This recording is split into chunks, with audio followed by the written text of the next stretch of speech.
They rang the bells for prayer, not for mercy, not for salvation, but to mark the moment the gates were opened from within. And the sisters learned, too late, that faith would not spare them. Night pressed against the convent walls like a living thing.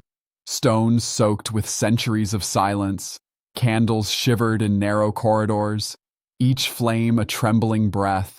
The nuns knelt, hands folded, lips whispering psalms older than the empire outside their walls. They had been promised protection, a sealed decree, a sworn word from the governor himself. "Remain within," the messenger said. "No harm shall reach those who pray." The parchment bore a heavy seal, red wax, imperial, final, and so the gate stayed closed, until they did not. Torches appeared first, 100 burning eyes in the dark, then boots, steel striking stone, a rhythm not of march, but of hunger.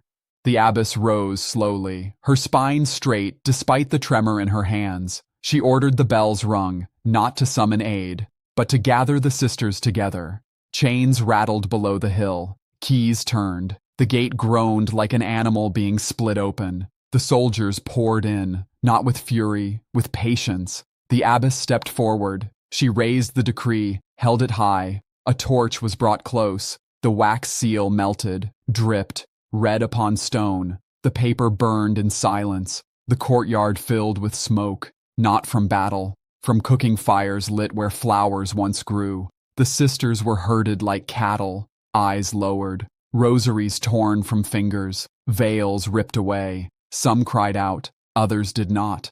Those were the ones who understood first. They were not to be killed. Death was not the sentence. Punishment was. Beneath the convent lay cells older than memory, carved during another war, another conquest. The air below was wet, cold, alive with mold and rot. Iron rings lined the walls, shackles weighted, patient. One by one the sisters were bound, ankles chained, wrists raised high, so high the shoulders screamed, prayers echoed, then faded. Above them, the convent burned. The abbess was kept apart, always watched, always silent. They brought her the keys one night, placed them in her hands. "Choose," the officer whispered, his breath thick with wine. "Which shall be spared?" Her hands shook, not from fear, but from the weight of knowing. She closed her fingers around the keys and named no one. Days passed, or weeks.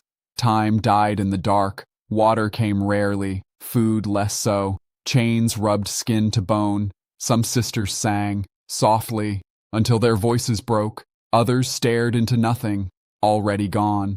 The soldiers returned often, with ledgers, with brands, with questions about hidden gold, hidden relics, hidden sins. There were none. That angered them most. One dawn the abbess was led upstairs, past the ashes, past the broken altar. The officer waited by the gate, horses behind him, carts ready. "They will be taken," he said, "across the water, sold, converted, forgotten." He leaned closer. "Or you may speak." She looked back at the smoke curling from her home, at the bells, cracked and blackened, at the sky, empty of answers. She spoke one word. "No." The officer smiled and ordered the gates closed again. That night, the cells were sealed, stone upon stone, mortar packed tight. No screams reached the surface. Only the bells rang once more, not by human hand, but by the heat of fire warping metal. They rang until they cracked. Years later, travelers would pass the hill. They spoke of voices beneath the earth, of prayers carried on cold wind, of chains heard in the rain. No records remained, no names, no graves, only a ruin. And the knowledge that mercy was offered and refused. Some died praying, some died waiting, some never truly died at all. For the darkest fate is not to be slain, but to be erased, sealed in stone, and left to whisper to God who never answers.